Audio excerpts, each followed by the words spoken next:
welcome back to Viewpoints On. We're finally back. It's episode 7. As you might see, our fearless ex-host Dan Seagraves is gone. And welcome Stephanie Howland. Yeah, I'm real excited to be here. Last season I was just in the studio audience, so this is a nice promotion. Yes. We had her sitting in the back and she would throw questions at us and pity laugh.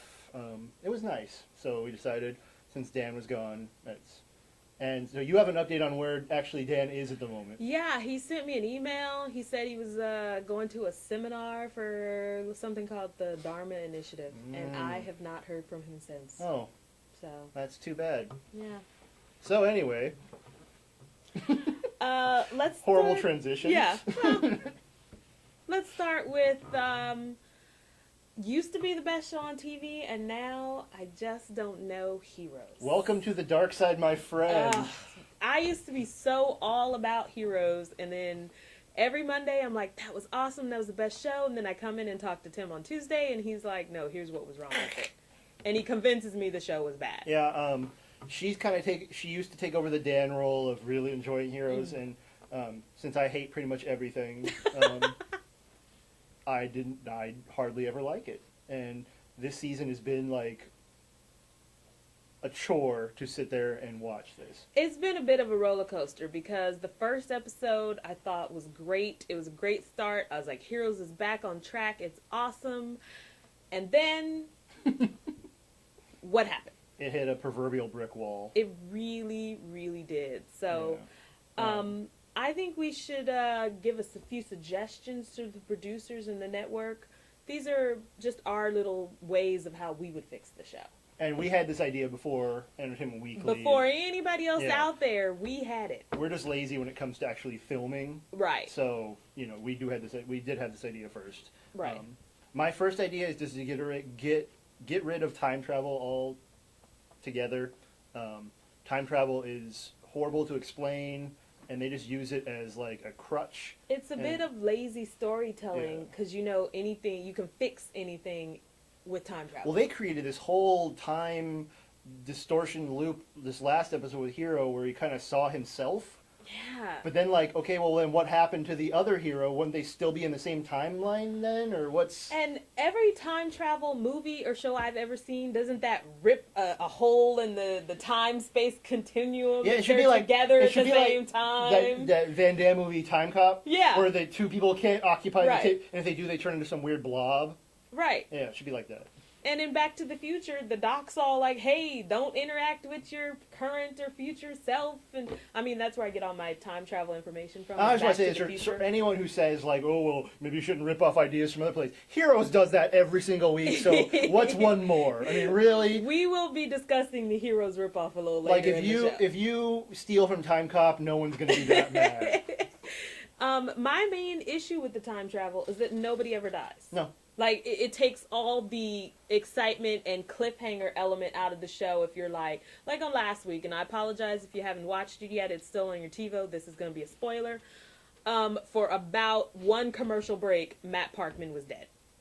And then, turns out it's just Matt all in some guy's head, making him think he killed somebody. Well, you did that with Ando with the whole week that you thought he was right. dead. And honestly, we all knew that there was no way that Hero had killed Ando. No. But it's just, and how did they solve that? Time travel. Yeah. So it's just like, I love the show and I love the characters and I don't really want anybody to die, but I just wish once somebody would die and stay dead. Well, Matt's father. Because it would add drama to the show. Yeah, but he's not important. Yeah. So what's your other than time travel, what? For me, I think it has got to be, first of all, more action. Because, man, remember how action-packed it was first season? Like, every week there was punched something. In the face, stuff was getting growing meter-mated. up. Right. And there's no action. And here's my other thing, is less Claire and more HRG. Yes. Like, listen, I like Hayden Panettiere. I have liked her for a long time. She's she started in soaps, which, I love my soaps, so. Really? I just remember her from Remember the Titans. No, she's...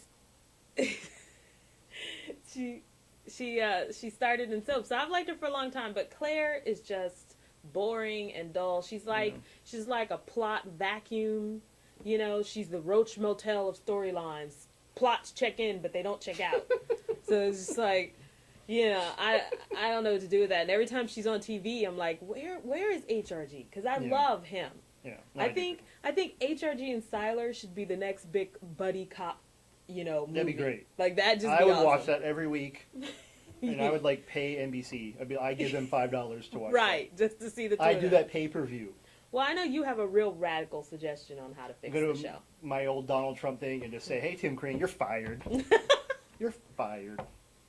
They need a new executive producer. They need a whole new, way of thinking. So I think changing the producers, and NBC is good at that. I think he exhausted his ideas in the first season, honestly. Yeah. And he has people on his staff that I know, like Jeff Loeb, who write comics for a living. Mm-hmm. So, come on. I mean, and this is not a slight against Tim Crane because we're both fans of him. I know we both like Crossing Jordan a lot.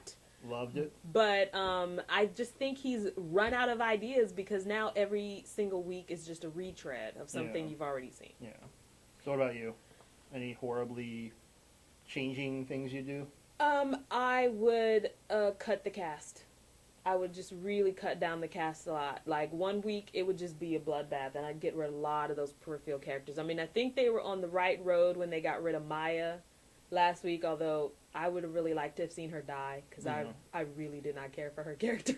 Yeah. But, and as much as I love Mohinder, like right now, he seems a little useless to me.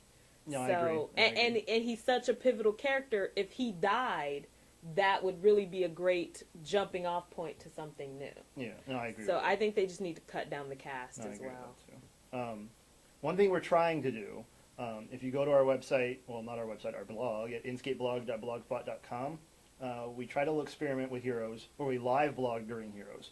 You can take a look at our live blog experiment. You might be a little confused because we really don't go into great detail. We were really going for like a mystery science theater type thing where we're just making fun of it. It's more comedy. We make fun of the show. We even make fun of the commercials sometimes. Yeah, there was a Richard Simmons commercial in there. Just right.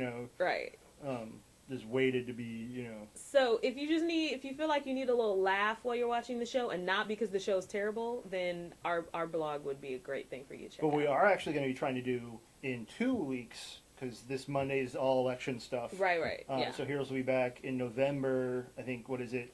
The 10th? Yeah. November 10th. Mm-hmm. We'll be doing Heroes after show, and what we'll be doing for that is 5 minutes before the show ends and to like 20 minutes after.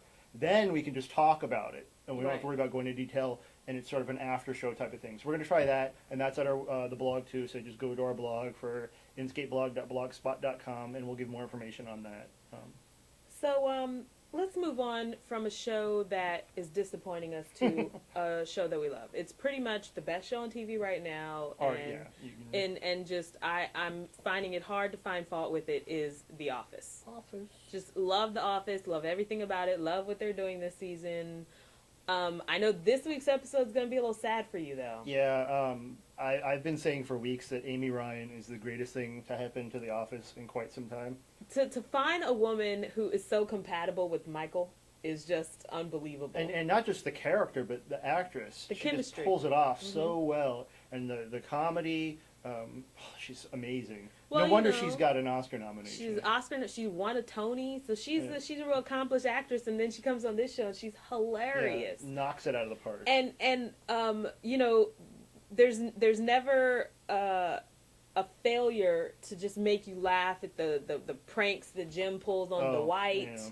A favorite around here is sending each other future emails. Oh, yes, we love that. Yeah, I mean, we can't get through the day without at least like 47 that's what she says. I think we're about to 64 right now. Oh, okay. So we, The Office, it's just the best show on TV, and if you're not watching it, well then, The Terrorist will win. Yes, and you can go on their website and watch them anytime. Right. So it's not like you have an excuse like, oh, I watched CSI. Well, that's not an excuse. They even put up some deleted scenes, and they have the webisodes, and it's just been great. And the whole Jim and Pam getting engaged. I mean, I don't know how it's going to turn out. I'm happy that they took that route. And every time I think they're going to throw a wrench into it, then it turns around like, oh, no, they're still keeping them happy. So, which is original for television to, like, not break the couple up. And they shouldn't.